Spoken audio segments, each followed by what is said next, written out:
ស្មោះតែងតែអាយកាមនុស្សក្បត់អាយណាដែលចេញយល់ពីការឈឺចាប់មានតែមនុស្សស្មោះតែងតែរងគ្រោះជានិច្ចគេចូលមកជីវិតយើងបន្តិចហើយក៏បោះបង់ចោល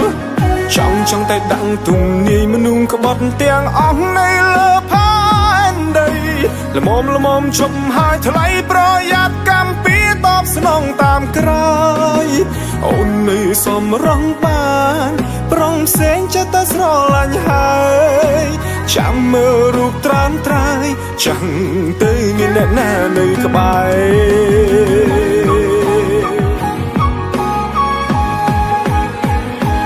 បើអូនទៅបងមិនខាត់ទេចាំមើលថ្ងៃក្រោយគេបងអូនមិនខាន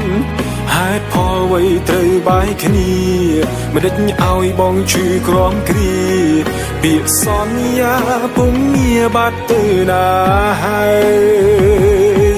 ខំតស៊ូប៉ុណ្ណឹងដែរចុងក្រោយខ្ញុំគ្មានលទ្ធផលបនស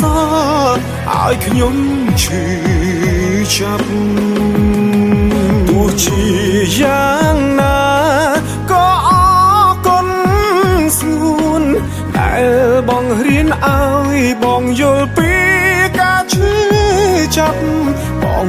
រៀនចេញហើយចេញប៊ីងនឹងស្លាប់ព្រោះនេះជាការឈឺចាប់មនុស្សស្មោះ